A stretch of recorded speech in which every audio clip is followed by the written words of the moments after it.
Hey guys, it's Faye from Solar Flow and I am back with a new video. Today's topic is a deep dive behind the veil energy read on a woman named Letecia Stauch. Now, just last week, Letecia was actually sentenced to 2 life sentences for the crime of killing her 11-year-old stepson. So while this seems like it's a deeper, darker subject that we're going to be exploring, what we're more going to be looking at is not the crime itself, but what were the energetic as well as soul components that were going on behind the veil that influenced her actions and the actual killing itself. So if that sounds good, please stick around, and if not, I'll catch you at another video. And for anybody that is new, yes, this is what we do here. We are going to be exploring anything that is of a soul or energetic or a vibrational nature that can influence what we see with our 3-dimensional eyes. So it is anything that is of a behind the veil subject, which is why all my videos are named Behind the Veil. So if that sounds good to you and you are new here, I would love it if you could actually subscribe as well. And with that, we're going to get in. Now, this is something that's kind of been coming up, which is a curiosity in how I can connect to somebody's energy. And is this a case, if you will, where I am teleporting part of myself to Leticia's cell and I'm sliding in and she is seeing my energy as if it's a ghost and she's saying, "Ooh, yay, somebody wants to talk to me, I'm going to connect with you." And it doesn't work like that at all. So the way that it works is I'm going to compare souls to candles. And it's gonna connect in a second, so follow me here.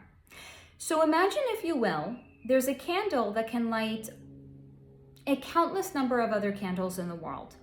And with every candle that is lit, that first original candle, the light is not extinguished. It can go on and it can light many other candles. That is very much the way in which I am connecting to the highest version of Letecia. So I'm not connecting to one of the candles that was lit, again, the candle representing a soul. I'm not necessarily connecting with the candle that was lit that happens to go by the name Letecia, but I'm connecting with that first original candle, which is the highest version of Letecia. It's it's the soul component and the soul essence. It's the literal highest version of her. It's that first candle that lit all of those other candles. But because I'm specifically looking into this incarnation where she goes by the name Letecia, when I'm connecting to the highest version of her, that is the information that I am asking about, and that is the soul's essence that I'm actually connecting to, if you will. Now, the way in which I'm actually able to connect to and see other people's past lives is the same way. Because it's just one candle lighting another candle. So I can see or ask to be shown other lifetimes or other candles that they have lit. And that comes into play as well herein. There's a lot that came up when I was looking into this, and we're going to be exploring all of it. So what we're first going to be looking into is the energetic component, the, if you will, subconscious things that were going on in Leticia's mind and in her life that comprised her becoming the woman that she is. And then we're also going to be exploring the soul component as well. So what was going on a soul level between her and Gannon's father, her then husband. Then what also came up, because this actually came up as a recommendation on YouTube, because I guess like the algorithm, if they know you're into true crime, or if you've ever watched true crime, they're going to recommend true crime for you again. This actually came up and was recommended to me, and I had never heard of this woman or what she had done. But what was recommended to me was something that was so unbelievable, and it was about the so-called expert that was called to testify on her behalf to support her claim that she was not guilty by reasons of insanity, because she claims, or rather her defense team had claimed, she has something called dissociative identity disorder, which we will herein call DID, because it's a lot easier to say than every time dissociative identity disorder. But that is what she had claimed, or what her defense had claimed, was the reason that she had killed Gannon. That she was not guilty by reasons of insanity because there was an alter personality inside of her that took over when she killed him. We're going to be exploring that as well. But it was so unbelievable watching the testimony of this so-called expert, whose name is Dr. Dorothy Lewis. So we're going to be touching on her as well because it's unbelievable. And because I can't leave videos on a low vibration energetic level, we're also going to connect to and talk to Gannon's energy, and we're going to end there because it has a happy ending, even though he's no longer on this side with us.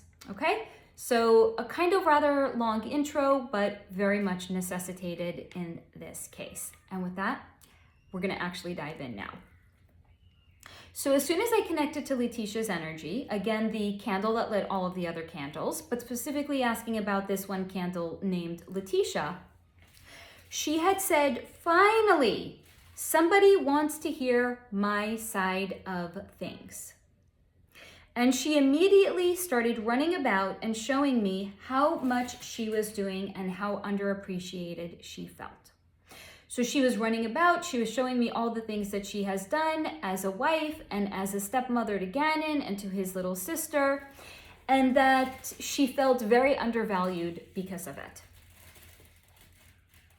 Now, her energy felt very excitable and even anxious, and it felt to me like she wanted to prove something to me and show something to me, and that she felt that she had a limited amount of time to share all of these things, and that's why she was running about doing all of it so frantically. So I let her know on an energetic level that yes, I'm interested in talking to her, and I'm here, and I'll stay with her as long as it takes for her to share all the things that she wanted to, and that she could kind of like settle down without saying calm down. Like I didn't say to her like calm down. I was just like, I'm here. I am interested. I'm going to take as much time as it takes for you to share with me.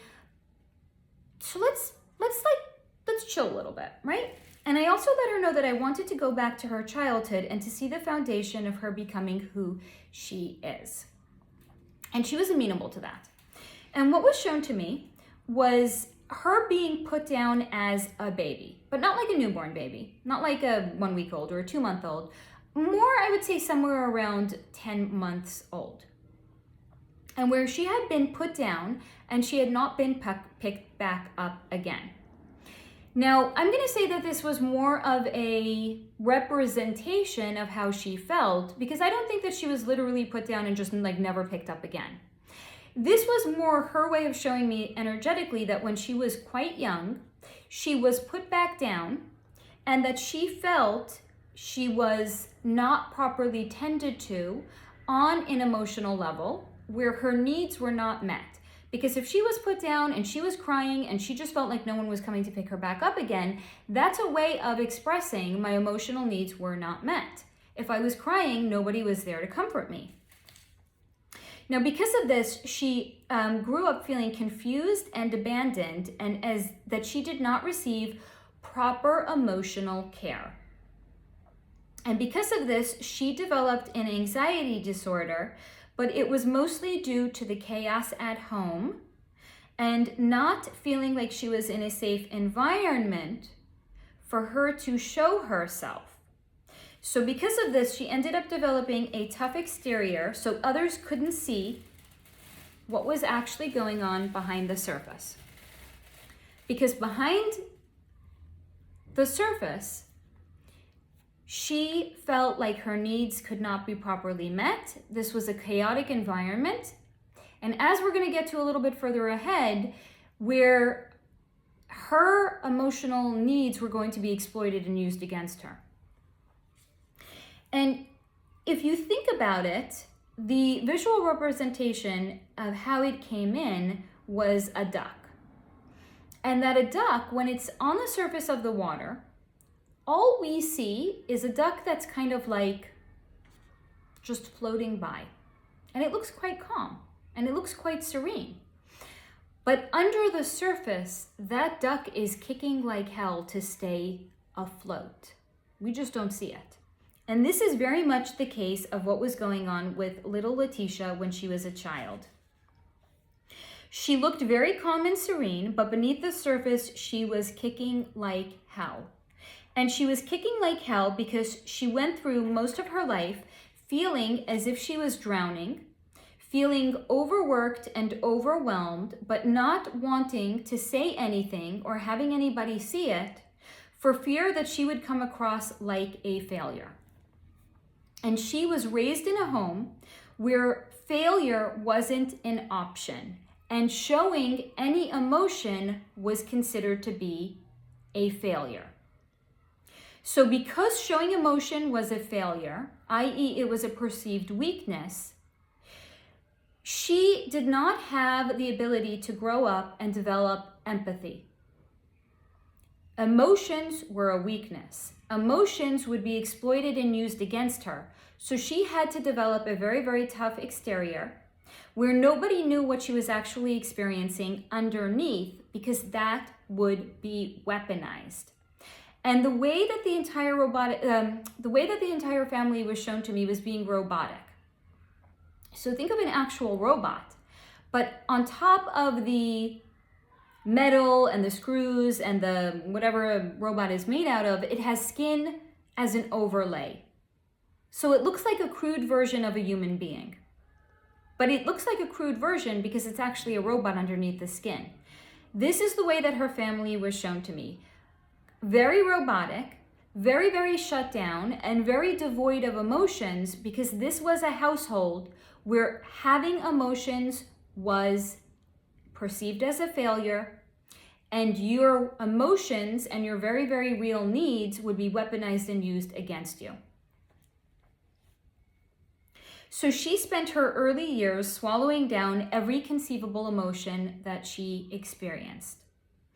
So now, if you will, imagine we're going to fast forward in time where that 10-month-old child is now 6 years old.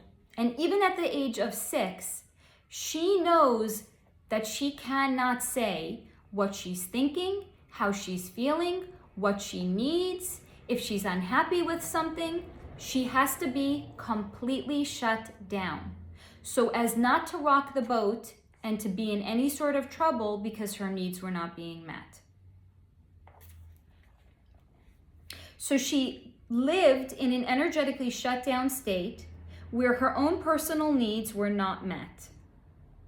Because of this, because her needs were not met at home, she grew up, first of all, being extremely distrustful of other adults, because, oh, this is an adult just like my parents were adults. My parents couldn't meet my needs and couldn't adequately take care of me. This other person cannot adequately take care of me either. And she also felt like emotions were a weakness, so she could never show any real, genuine emotions. So she grew up being mistrustful of the world, mistrustful of other people, and being incredibly manipulative to get her needs met. Because this is not somebody that could say what she needed. That was a perceived weakness. So the way in which she got her needs met in a world that she did not trust, around other people that she did not trust, was to manipulate them. So this is somebody that is emotionally shut down, never developed any proper empathy or any proper emotions at all, was mistrustful of the world, and incredibly manipulative. The makings of a perfect storm. Now, her energy also chose to share with me that her marriage to Gannon's father was a sham. These are her words. Now, she went into it because she claimed that she needed rest. I'm going to say that this is on an energetic level. That like energetically, she was feeling quite like depleted and quite low, and she just wanted to like find a guy that was going to accept her and take her in. And in which she could kind of like have a breather. So that she was very needing rest, and she needed validation. But she also shared with me that they both deceived one another because she was clearly not the woman that she had loved bomb him into perceiving her to be. but that he too, this is Gannon's father, I believe his name is Al, was far too disinterested in her anyway. So he loved bombed her in the beginning and allowed her to think that she was going to be validated and she was going to be loved and she could take a breather in this relationship. And she bombed him into believing that she was going to be this wonderful woman and this wonderful stepmother to his children. But that wasn't really the case. They both deceived one another. And she also chose to share with me that he had issues of his own. This is her sharing this, and a lot of them revolved around sticking it to his ex-wife. Do with that what you will. Now I don't know what I think he was in the military or like the Coast Guard or something like that, but I know that he spent a significant amount of time away from the home, which meant that she was the primary caregiver of Al's two children, her stepchildren. So he was away, he was deployed a lot of the time, which left Letecia in charge of his two kids. Now, of course, again, she couldn't complain about it because that would have been a perceived weakness and that would have been a perceived failure, even if it wasn't true. Like, it's a very, very, like, you're taking care of somebody else's kids, two, youngish kids. One was 11 and I think his little sister was, I think 7 or 8. That's hard. That's really, really taxing on a person. So, but again, even if that's an understandable thing, because of the way that she was raised and with the sense of being energetically shut down, where I can't say that this is hard, I can't complain that this is hard, I just have to put one foot in front of the other one and just grin and fucking bear it. She couldn't complain about it because that would be a sign of failure. She couldn't fail. But inside, she seethed, and there was a great deal of resentment built up. Now, she did also share with me that she wanted to stick it to her husband, that because he was away so much of the time and because she was raising his two kids. We're going to get to the soul component because this is where it comes in, actually. And she also acknowledged that as much as they had both duped one another, so her by love bombing him into perceiving her to be this wonderful woman and this wonderful caretaker, she acknowledged that while they both duped each other into getting married, she realized she had been duped much more and she hated it. Maybe she didn't understand the full gravity that she was going to be raising his two kids and how away he was going to be. Maybe he had confabulated it and made it seem like she was going to have more help. She didn't. He was away. And because of this, resentment slowly started to simmer, and resentment slowly started to spill out over to his kids, but specifically to Gannon.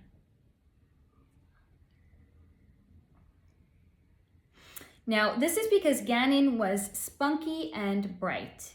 He was much more alive than Letecia, and he also had full access to all of his emotions, which, as you know, Letecia was shut down and didn't have access to hers, and this drove Letecia crazy.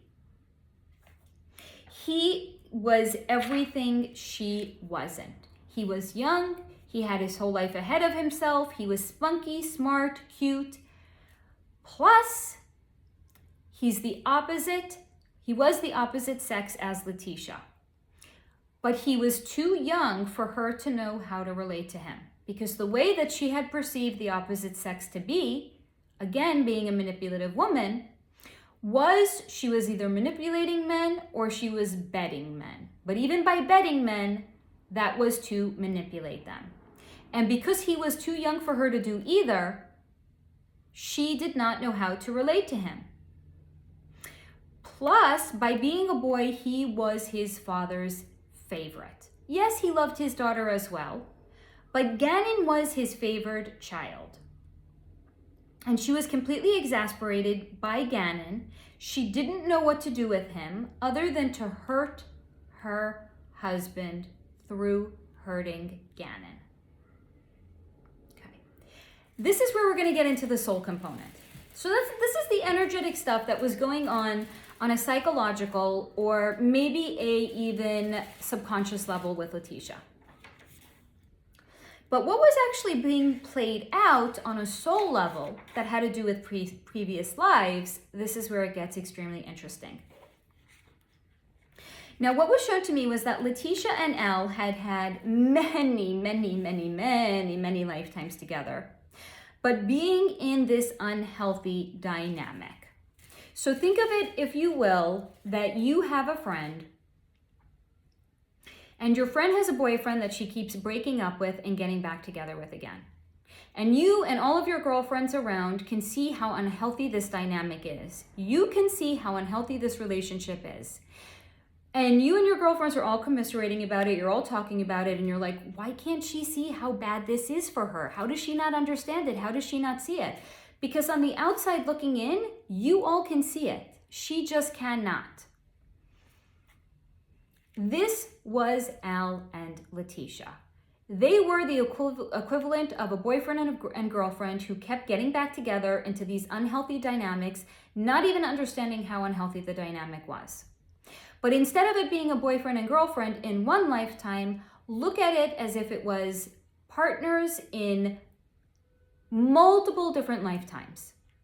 And the reason they could not see how unhealthy it was because of karmic shit that bound them together.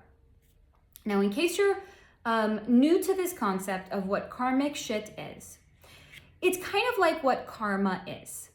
But it's like an unhealthy accumulation of karma that you have built up with people over any number of lifetimes together. And then when you come into any particular incarnation, the more negative incarnations you've had with them, think of those negative experiences like a rope. But instead of it being a thin rope, or like a shoelace, imagine it starts off being thin like a shoelace. So a shoelace, if you want to untangle it, it's easy. All you have to do is untie the knot. Voila. You have untangled the karmic shit. But the more lifetimes that you have with someone in which this karmic shit is not actually properly dealt with, it accumulates. So now that one shoelace that would have been relatively easy to untangle starts to become thicker. And now it's as thick as a finger. And then it's as thick as a hand. Then it's as thick as a fist. Then it's two fists. Then it's arms. Then it's a body. Then it's a house. Then it's as thick as a yacht. That's karmic shit.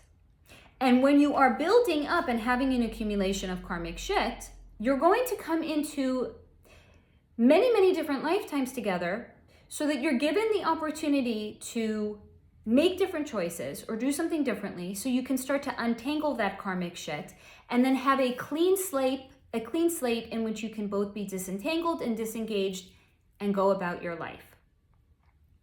Now, free will reigns supreme. In every single lifetime, we have the choice to make different choices. Free will. But these two, because of this accumulation that they have with one another, are so energetically and cosmically tied that they can't even see the forest through the trees. Here's a better way of looking at it, because this is what was shown to me. It was shown to me as a representation of the movie Mortal Kombat. Now, I think there's been a whole bunch of them. I'm specifically referring to the first one that I had seen probably like well over 30 years ago.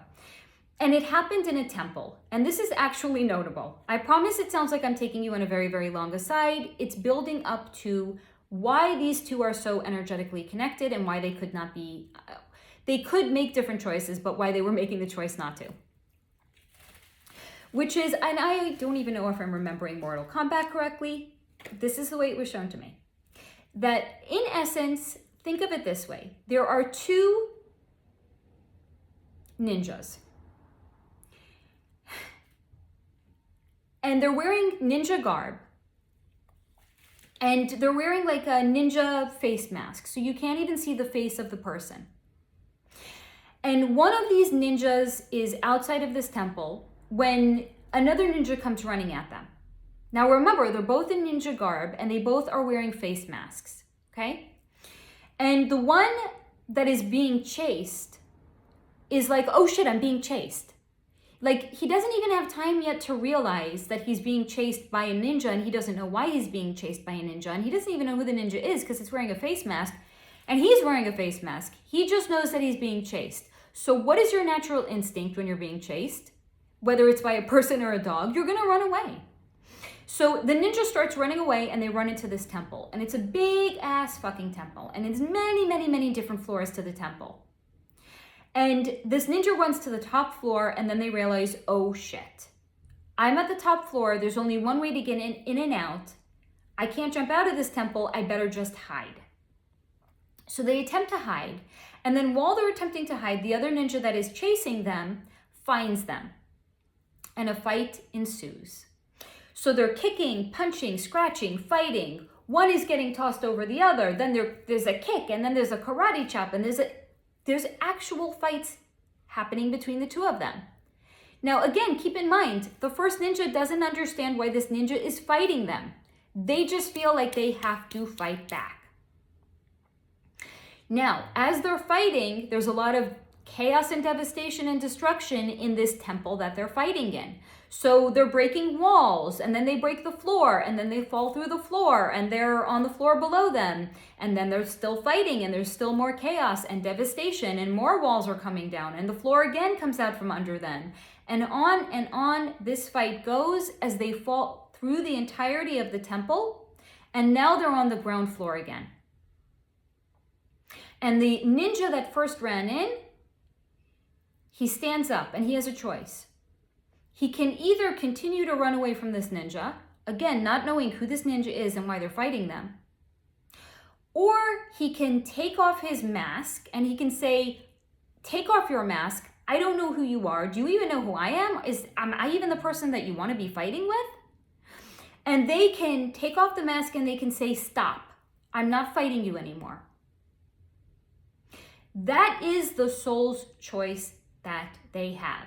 They can either run away, they can continue to fight, or they can throw up their hands and say, I'm not fighting anymore. And with that one decision, in saying that one thing, the energetic ties that would bind these two ninjas together would begin to, with very little effort, energetically would start to unbind themselves. Because the soul free will reigns supreme. Every soul has a choice in every incarnation. Are they going to stay the path, or are they going to make a different choice? Now we're going to tie these two people, Letecia and Al, to these two ninjas. They're fighting in multiple lifetimes, lifetime to lifetime. They're falling, if you will, through the different floors in this temple, the different floors being different lives, constantly fighting each other, constantly causing chaos and devastation all around them, with walls that are coming down. The walls can be metaphors for something else. They finally tumble out of the temple, and now they're faced with a choice to make. Is one of them going to continue to run away? Is one of them going to stop and say, I'm not going to fight you? Or is one going to say, take off your mask. I don't even know if we're the right people. You're fighting with me. Am I even the one that you mean to be fighting with? That was the choice that they could have made. So in this lifetime, for Letecia to have made a different choice would have meant stopping right then and there and saying, you know what, I'm not going to fight with you anymore. Now, I'm not suggesting, of course, if she was being mistreated, that she would turn herself into a doormat and allow herself to be mistreated. But maybe the choice actually would have been, I'm not going to marry this man. She married him because he felt familiar to her. And she felt like energetically she could relax with him because he felt familiar. But he felt familiar because they had a lot of energetic ties connecting them that was unresolved.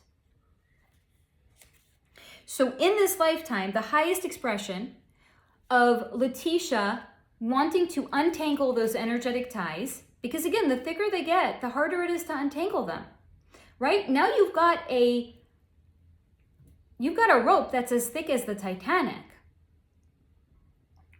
We know how well the Titanic turned out. Now imagine if you were trying to cut a rope as wide as the Titanic. How hard that would be, how long it would take.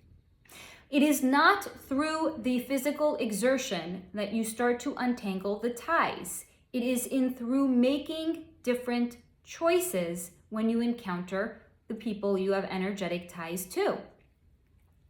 And for her, that would have been, you feel familiar to me, but I'm not going to marry you.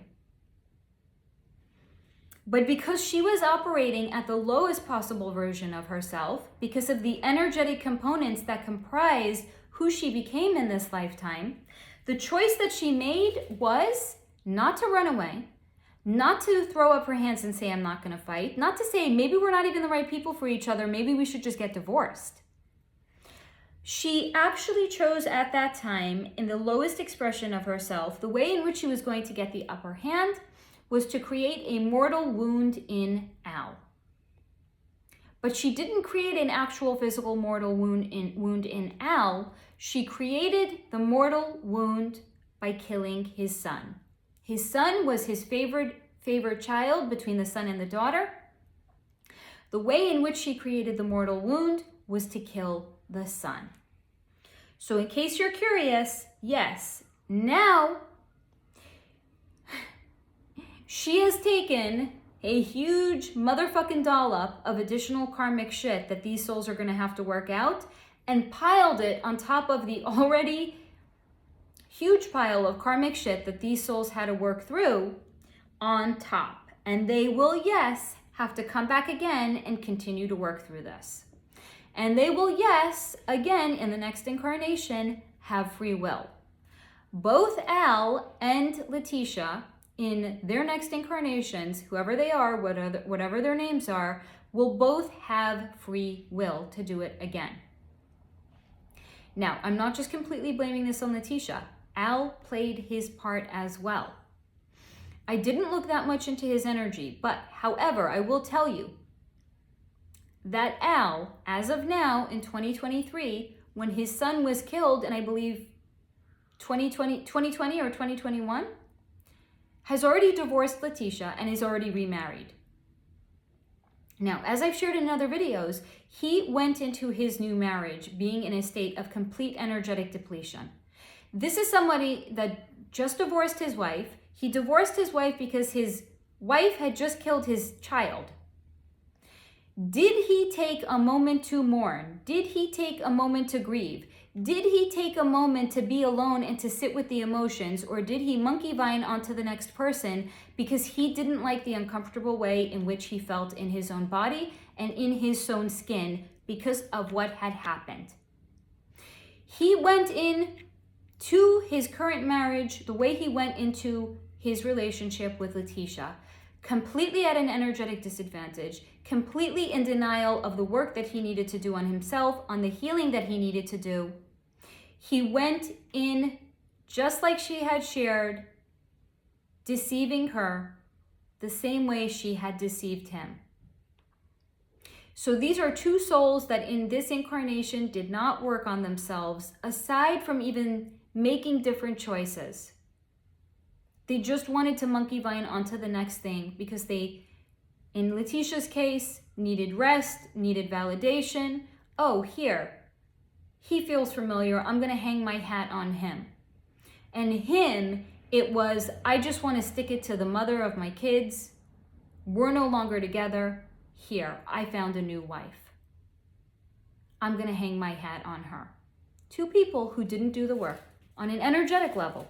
And because they were so tied and connected on a soul level through all of their previous incarnations, and through this act of never making a different choice and having all of this new karmic shit that was piled on top of it, the energetic ties that bound these two are strong and will continue to be strong because of this now. This choice to show up in the lowest possible expression of herself, again, not to run away, i.e., divorce him, not to take off her mask and to say, are you even fighting the right person? Do you even know who I am? Let me show you who I am. It was through wanting to mortally wound him. I have fought this ninja for too long. It doesn't even matter if I know who they are or not. I want to be done with this fucking ninja. I'm going to hurt them. And the way that she hurt him was by killing Gannon. So I hope that that explains the soul component that came into play here. Now let's go back. All right. So on the energetic level, we understand this is a person that's incredibly shut down, never developed proper emotions or empathy, and felt like sharing any sign of them was going to be a perceived weakness or failure. Her needs were not met. She became incredibly manipulative and mistrustful of the world. Now, she had a stepdaughter and a stepson. She didn't have any clue how to relate to her stepson because she couldn't bed him and she couldn't manipulate him. Didn't know what to do with him. On the soul level, wanted to mortally wound this other ninja. The buildup of the hostility and aggression was there. And then came the murder. Now, I'm just going to first of all share that neither Letecia nor Gannon wanted to show me what had happened with the murder. Except, so here's the thing, Gannon, we're going to talk about Gannon and I'll explain at the end why he didn't want to show it to me. For Leticia's part, she felt like she had somebody that was interested genuinely in her energy. She wanted to still kind of like impress me energetically by not like showing me the actual murder itself. But what she did admit to was that there was enormous rage inside of her at the time that she had killed him. And that it was in a sense overkill because once she started, she felt unable to stop. Now, of course, physically she could have stopped. Of course, she could have made a different choice once she started. This is her energy sharing how she felt about it. That once she started, she felt she couldn't stop because of all the rage that has built up inside of her and that she felt she needed him dead. So she was projecting, if you will, all of the problems that she had in her life and in her marriage. She was projecting them onto Gannon and thinking in her mind, if only not for this child, my life would be easier. I mean, it's nonsense. We can say that, we can acknowledge that, but this is how she felt in that time. She just needed him dead. And once he was dead, there was a different part of her brain that kicked in. Now, this is a part of the brain that was connected to executive function and survival. Now, I'm going to compare it, if you will, to two hands on the same body. You have a right hand, you have a left hand. Imagine that while your right hand is making dinner, your left hand is plotting to kill its boss. I know it sounds strange, go with me here. It's gonna make sense in a minute, okay? So the right hand is doing executive function, it's paying the bills, it's making dinner, it's going to pick up the kids from carpool. The left hand is planning to send a mail bomb to some executive that it doesn't like in some company it doesn't like. The right hand doesn't know what the left hand is doing, the left hand doesn't know what the right hand is doing. This is the way in which Letecia operated. Compelling. It sounds like maybe there's a case of DID here, but is there? Don't worry, we're getting there. Now, what was shown to me is that in fact Letecia does not have DID. She does not have dissociative identity disorder. What she does, however, have is a fractured personality.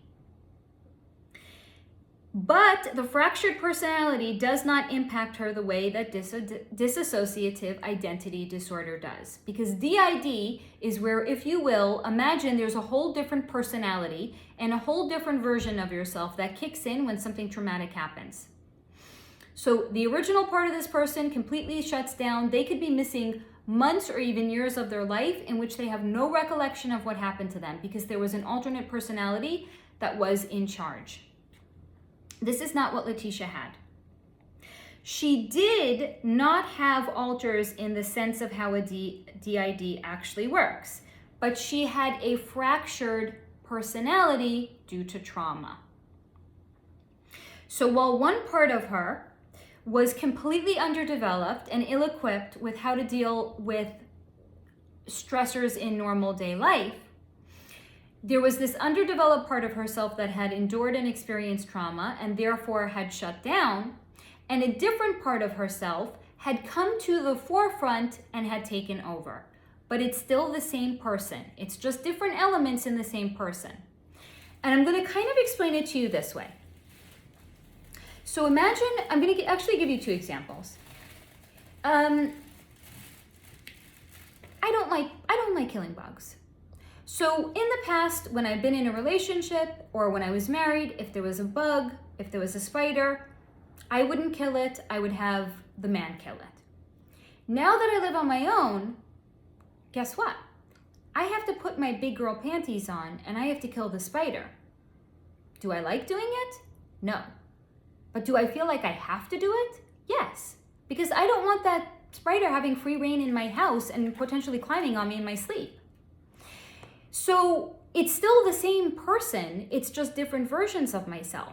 There was the spider-averse version of myself that wouldn't kill them back then versus the not spider-averse version of myself that can kill them now.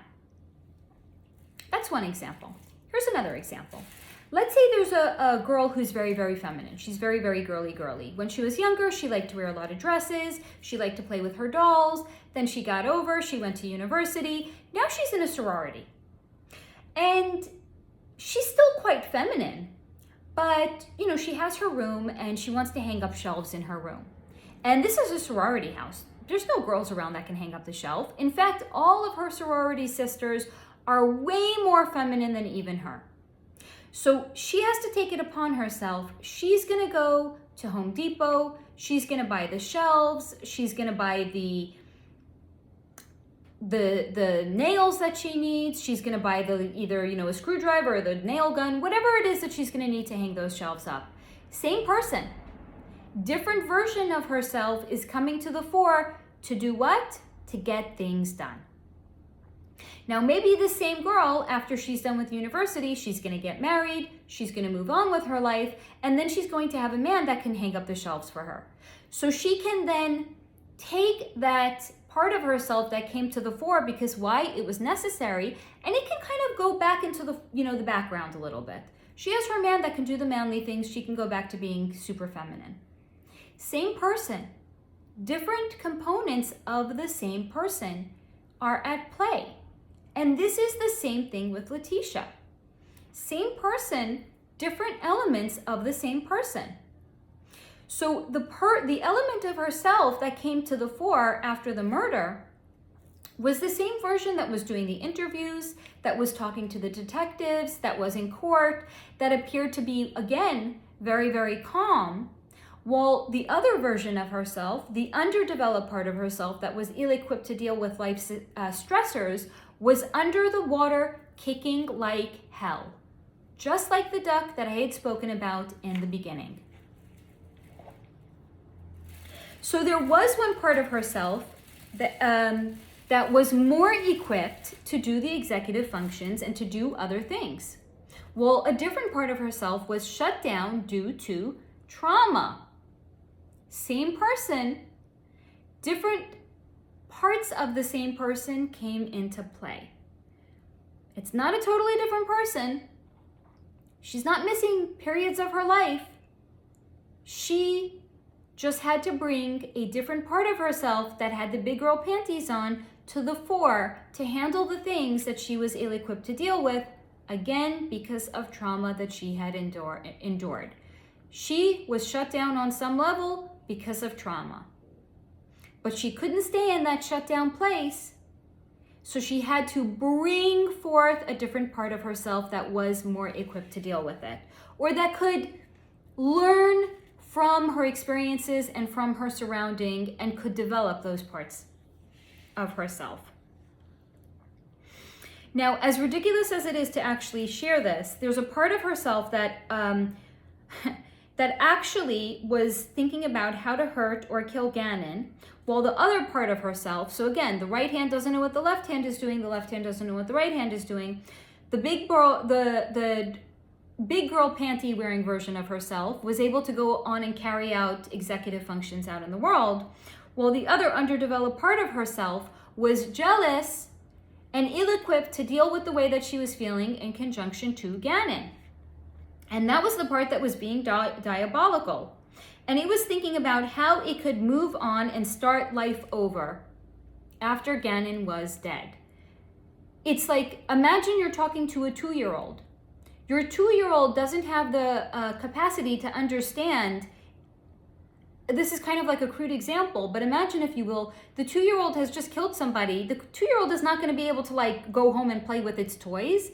The 2-year-old is going to probably be, I don't know where 2-year-old, I mean, the 2-year-old wouldn't even commit a crime like that. But it's along the same lines to illustrate to you how ridiculous this is. There's a part of her brain that was underdeveloped because of the trauma that she had endured, and therefore could not actually comprehend that after she killed Gannon, she wasn't going to be able to just like move on and start her life over. The left hand didn't know what the right hand was doing. The right hand didn't know what the left hand was doing.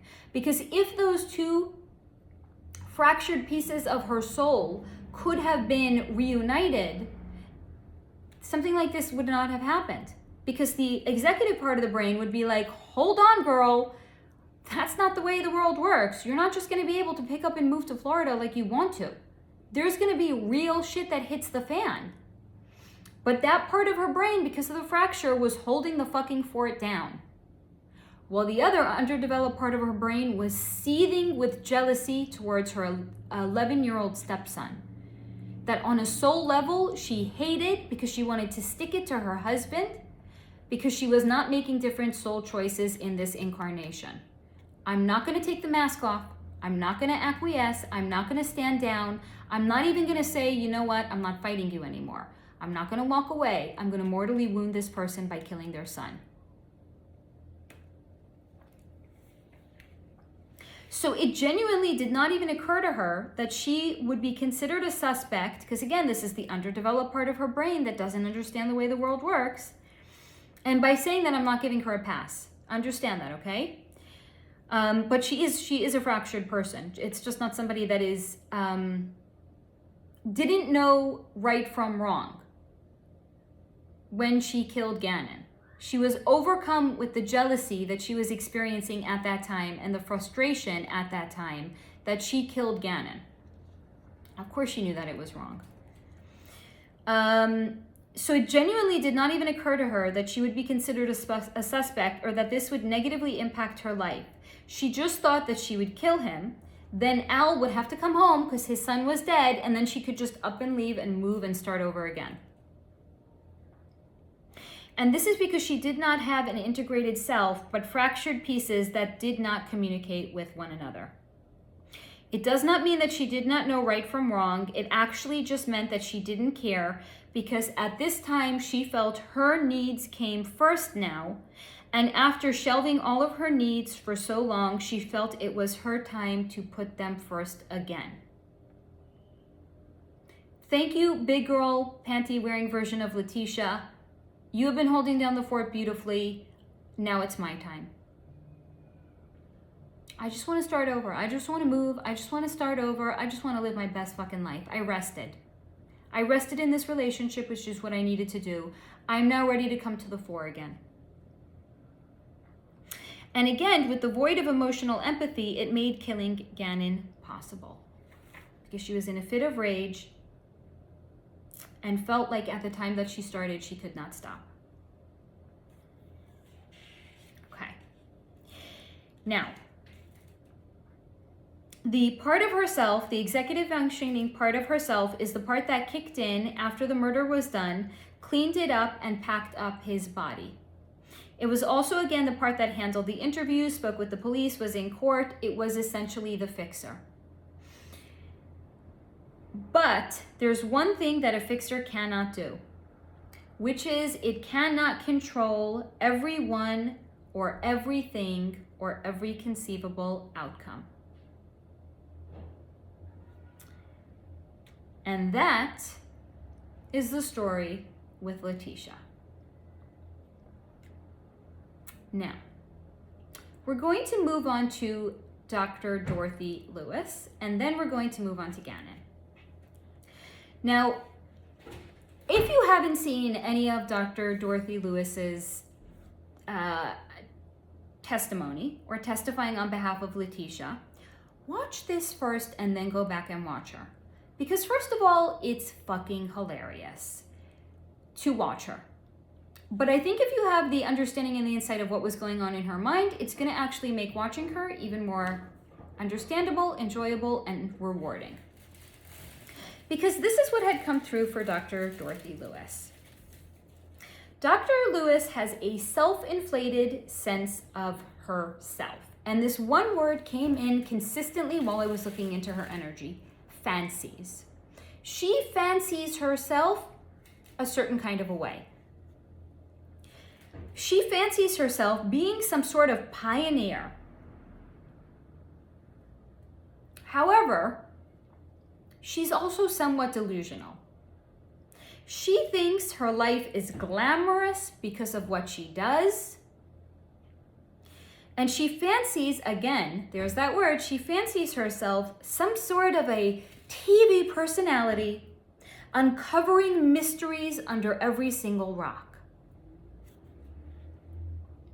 She really does have an inflated sense of self to make up for how completely banal her life actually is. So she has created this self-inflated self-sense that fancies herself to be some sort of a something or a fucking another, because her life is actually quite banal. And as soon as this case came across her desk, she was salivating at the prospect of lending her expertise to this case.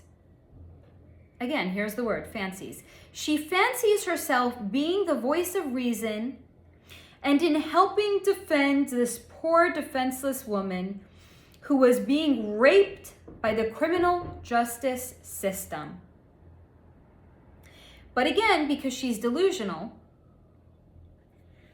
she failed to grasp how truly horrific this crime actually was. And she somehow, again because she's delusional, saw Letecia as the victim here, not Gannon. Gannon was, if you will, an unintended side effect of Letecia being the victim here. And she truly believed, first of all, she truly believed everything she said when she was testifying on behalf of Letecia, which is why she came across as biased, because she was incredibly biased towards Letecia. Now, why was she incredibly biased towards Letecia? She was biased in favor of her because she felt attaching herself to this case and attaching herself to Letecia, she was thinking she was Leticia's savior. And this was, again, to compensate for her own disappointments in life. Dr. Lewis actually leads a very banal life. She's very, very disappointed with the way her life has actually panned out. She thinks she's some sort of a fucking expert in the field of DID, really, truly, genuinely believed what she said, to the point where when she was asked if Letecia could have been faking it, she was like, no, what do you mean? She was clearly psychotic. She was clearly having a psychotic break with reality. Could not even entertain the idea that she was being fooled, or that she was being deceived by Letecia. Because again, in her self-inflated sense of identity and this self-aggrandized version of herself, she was being Leticia's savior. Leticia's the victim here, not Gannon. Gannon, that was just an unfortunate thing that happened because Letecia is the real victim here. We have to save Letecia. Leticia's life matters. And because she has this self-aggrandized and out-of-touch reality with herself, this is why she has no idea how awful her testimony actually was. She does not see reality clearly, not her external reality and not her internal reality either. So now if you go back and you watch her testimony, understanding that she has no sense of actual reality and she thinks she's a fucking savior, it's going to make a lot more sense why she was so completely biased and she actually, I think, did a lot of favors for the prosecution and not for the defense because of how biased she came across. Now, that's what I have for you on Dr. Dorothy Lewis. Now, I did connect to and speak briefly with Gannon's energy, and that is what I'm going to choose to end the video on. Now, Gannon spoke to me like a wise old soul with useful energy. Or look at it this way, because he didn't really talk to me all that much. It's more like the things he chose to show me were things that were incredibly wise, but he still had the youthful energy of a child. So when I asked him his energy if he wanted to talk, he shrugged and indicated he actually just wanted to go and play. So I asked where he was going to go and play, thinking it was some sort of like a playground on the other side where the souls of young children, after they cross over, they can actually like they can go to this playground and just play and like feel like a kid again. I thought that's where he wanted to go and play. And he actually showed me a scene like a scene in The Matrix. And this is a scene where Neo goes to meet the Oracle. If you haven't seen The Matrix, it might not make sense. So I'm going to kind of like explain it as best I can. So Neo's going to see the Oracle and he's going to find out if he's the so-called chosen one. And while he's there, he's in kind of like a waiting room and there's a little kid there. Not like a little kid, maybe like a, I don't know, 8 or 10-year-old kid. And this little kid is bending a spoon with his mind. And I think Neo like asks him like, how are you able to do that? And the kid tells him the trick is not to try to bend the spoon with your mind. The trick is actually to acknowledge the spoon's not even real. And that's the playground that Gannon wanted to go and play in. It's where the souls, after they cross over, can go to unpack, if you will, the experiences they had had in that most recent incarnation that they had just crossed out of. But it's to understand that while they can take it out and they can unpack it, none of it is actually real. Now, that's not to say for those of us on this side that are going through our experiences, they don't feel real. Of course they do. If your body is hurt, you feel pain. If your feelings are hurt, you'll feel pain. When you're in love, you'll feel happy. When the sun is shining, you'll feel the sun on your skin. It's just to say that on the other side, they have the understanding that the experiences they had on this side are akin to, if you will, a movie. And when the movie ends, they pick themselves up and they walk out of the theater.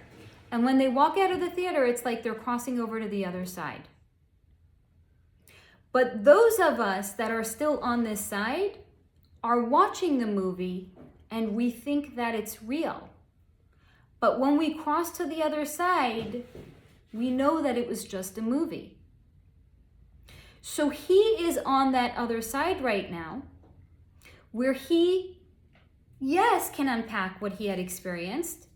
And yes, he can acknowledge the fact that this woman named Letecia, that was his stepmother in this life, had killed him. But it's from a higher perspective.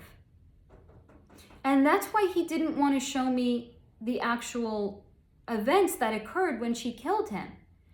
Because to him, it's like talking about a movie. It's not talking about what's real. He's like, but it's just like, it's an old movie. Why do you want to talk about it? It's like us talking about Casablanca instead of talking about a movie that's current and just came out. Sure, it's considered a classic, but it's like, oh, like, why are we talking about that? Let's talk about something current. And for him, what is current is that he is on the other side, now having the abilities, now having the realization that he was watching a movie all along. And whereas he is connected to all of his gifts and abilities. So he also shared with me that he understands our fascination with us on this side and what happened with him and Letecia and all of the fallout that had happened there. He said he understands it because we're still entrenched in the 3D. We're watching the movie and we think the movie is real. He's on the other side and he knows it's just a movie. The spoon's not real. That's why he can bend it so easily. There's no spoon at all. And he said on the other side, no one cares who you were or how you died. So you have the time and the experience to unpack all of that and to see it from a higher perspective. No one else really cares. But not because there's no empathy or no concern or no love or no regard, but because he shared on the other side, it's nothing but love and a wonderful exploration. It's an exploration of who your soul truly is and what we are truly capable of.